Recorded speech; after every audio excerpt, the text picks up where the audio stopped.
We are in the nation's capital with Cristopher Reeve, and there's a good reason for that, because of that very special dedication last night. That must have been kind of fun for you. It was. I enjoyed it. I thought it was nice to go down the hall and all these familiar exhibits of the American kitchen and the classroom from the 40s and the military barracks from World War I. You turn the corner and there's the entire life of Superman, and it seems sort of that it's a legitimate mainstream American culture, not just a comic book anymore. Yeah.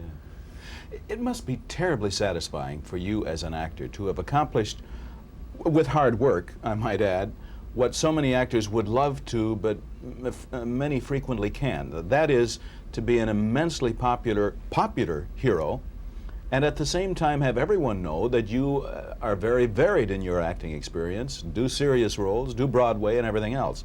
That is exactly what an actor would like to have happen, is it not? I mean, it sounds ideal, and that's what I've been trying for. It's you can't control. What I've realized a while ago is you can't control public perception, and what you can do is just do the work that you really care about and hope for the best. So, if there may be people who think of me as Superman for life, but I can't go up and try to beat him up and say, no, I'm real, and I can't do that. Just do the work, and people will find it or not, whatever. So I feel released by that. You know, I'm not struggling anymore. I'm just doing the things that matter to me. There was a time when you did struggle with that part of it? I would say right after Superman 1, I pushed it a little hard. I sort of, there was you know, we all have a need to tell the world who we are. You know, you don't want, you just say like, hello folks, this is who I am. You don't want to be given an assignment by other people. And in this culture, we pigeonhole everybody.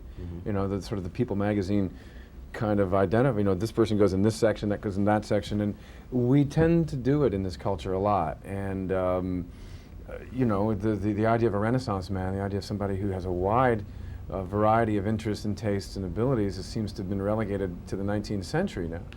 But still, that's the goal for me. That's the goal. The popular art form, actually, even before Superman, you were involved in what is called soap operas, which helped you get into the acting profession and kind of underwrote other more serious efforts at that time. Yeah, it kills two birds with one stone. You learn a bit about working for the camera, and you make a little money so you can afford to work off Broadway and stuff. I mean, I was making at the time you used to get $200 a day for the soap opera. That was just astronomical sum for me. But I mean, you know, then I'd work at places like the Theater for the New City and the Manhattan Theater Club, and I got a part in a Broadway play while I was doing that, and I also financed my studies at Juilliard. I'd sponged off my stepfather as much as I could. He put me through college, but I didn't feel I could ask him for more. I had to find a job. And one of the things also that this popularity has allowed you is a hand in developing the next Superman, which you had in this particular effort. Well, I think really it was a case of me feeling very proprietary about the character. I've played him for almost 10 years, and I felt that in order to come back and do part 4, I wanted to be involved. And for a while we talked about me directing it, and a while we talked about producing, and I realized that both of those are much too time consuming, and I didn't really want to have to try to function as director and actor. So we came up with, well, you know, how about if I write the story? And Warner's was putting a lot of pressure on me in late 1985 to do Superman again, and in the middle of the year, suddenly it all came together, this whole nuclear issue. The death of Samantha Smith, who I'm sure you remember.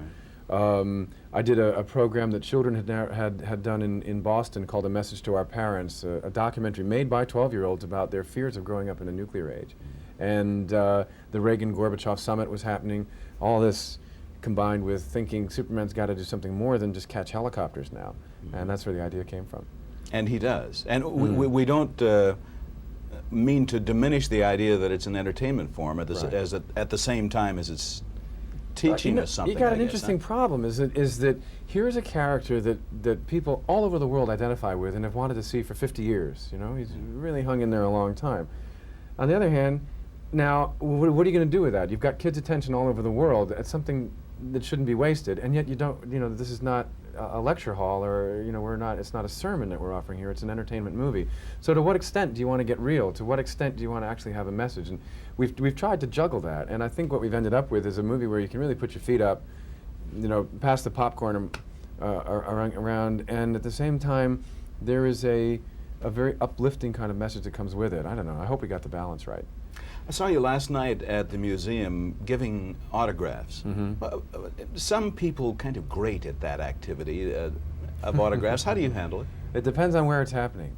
There's times I certainly great. You know, what I love, the scene I love is, you know, you're sitting down to a quiet dinner, maybe sort of like 4 people or so, and the food has just arrived and everything's nice and hot on the table, and somebody comes over who's usually tippled a couple too many. Says, "Hey, I know you. Hey, come here, sign this." You know, and it's and they just never say please. They say sign this. No, there's a feeling of you owe me. Yeah. You know. Right.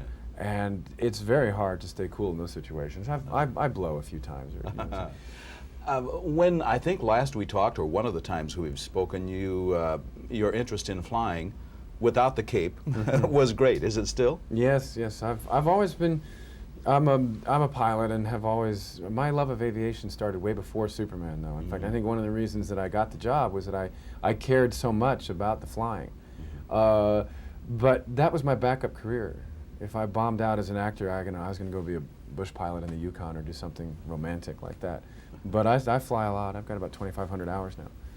The Yukon's loss is our gain. Well, there's still that option. I can still go there. And that's something that actors, no matter how successful, right. are always thinking of, isn't Absolutely, yeah. What's plan B? Okay. Chris, good to see you again. Thank you so much. Superman 4, imminently in your theaters. Good. Sorry, I missed what part of the country I was talking I'm from to. Minneapolis. Oh, great. Oh, good.